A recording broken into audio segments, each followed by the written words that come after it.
What's going on, guys? My name is Ryan Spath. I'm a local realtor in Boise, Idaho, and I'm with Keller Williams Realty. In today's video, I'm going to break down a house hack in Caldwell, Idaho. This is going to be great for anyone, any person that wants to dive into investing or someone that wants to reduce their housing expenses dramatically. So without further ado, let's dive right in. So homes.com is one of my favorite websites to look for properties. So once you open Homes, whatever area you want to look in, you can just type it here in the search bar. So as I mentioned, this property is in Caldwell. I'm going to go to these filters up here at the top, and I'm going to scroll down and click multifamily. As you can see, there's 10 properties.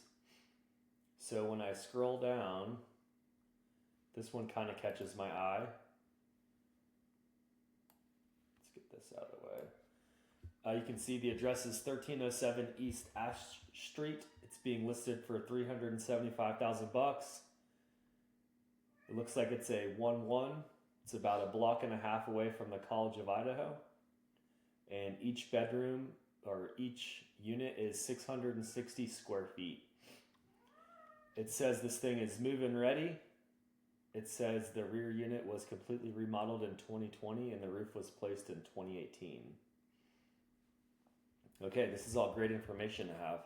So now that we have this, we're going to take this and plug it into our investment cash flow breakdown.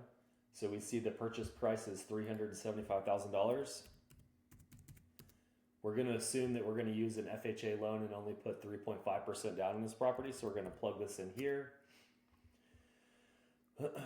So coming back over to the listing, we're going to scroll down and see if we can gather a little bit more information. It says the taxes are $2,285, so we're going to take that, plug it here.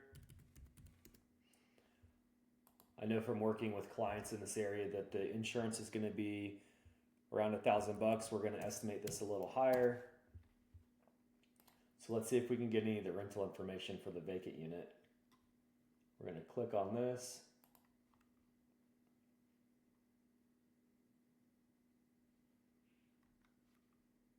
I'm not seeing anything there. Let's check the unit out a little bit more.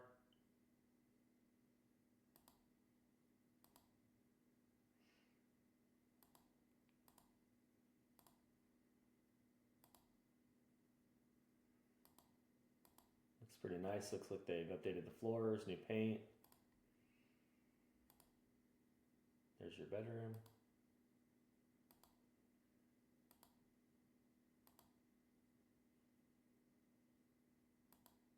Okay, perfect. So we're going to hop on Rent-A-Meter and check out what we think the rents could get for this unit. So Rent-A-Meter is just a website that you can plug in an address and what you think the rents are going to be, and it'll give you sort of an estimate for that area. So we're just going to copy the address from the listing here. We're going to go on Rent-A-Meter. As you can see, here it is. Let's just put $1,200, see what it says.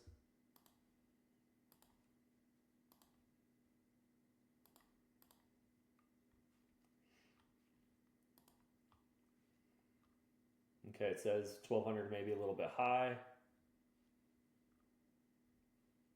So there's not a whole lot going on in this area. Looks like we have two comps. Let's kind of look at this one and see how we think our unit compares to it.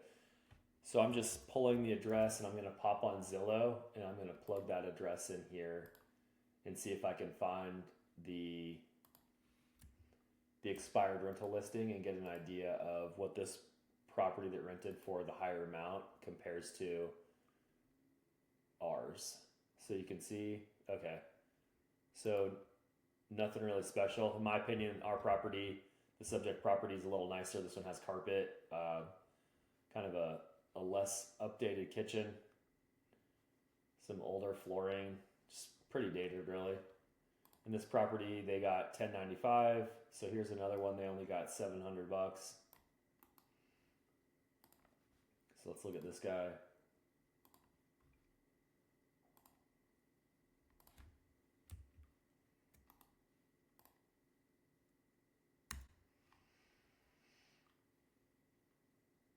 So we may not get any photos on this one, but it looks like it's maybe a 2-1 older unit, possible garage. So another resource that I'm going to do, I'm going to hop on HotPads,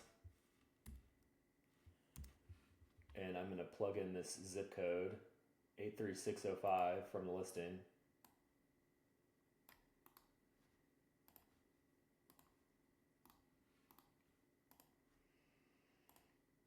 And I'm going to look for 1 bedroom, 1 baths.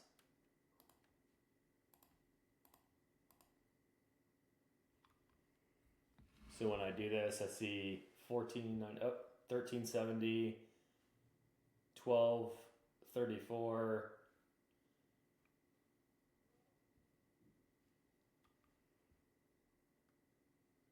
1151, 871 senior housing. We're gonna not count that. 1132 income restrictions. Okay, so in my opinion, based on this, I think it's safe to assume we can at least rent the other unit for $10.95. So we're going to live in unit 1. We're going to rent unit 2 for $10.95. So we're also going to assume that our interest rate is going to be 6.5%. So you can see with the taxes. Okay, so this is how this is all going to break down. For your principal and interest, it's going to be $24.53.16. Your taxes are going to be another $190.42. And your insurance is going to be approximately $100, making your all-in $2,700. So if we're getting that $1,000 a month on this one, without factoring in any capital expenditures, lawn, if you have to cover the electricity, etc., looks like it's going to cost you $1,700 to live in this area. So for this 1 bedroom, 1 bath, you can purchase it. It's only going to cost you approximately $22,000 out of pocket, as you can see here. The 3.5% of the 375 is going to be about $13K, and then the closing costs are typically 1 to 3%. It's about another 10. So you're going to be all in 22 grand, 22 and a half. And then, as you can see, it's going to cost you about $1,700 a month to live here. Now, this may not be for everyone, and if it is something for you and you're interested in this or any other property in the Treasure Valley, I'd love to help you out. Send me a DM.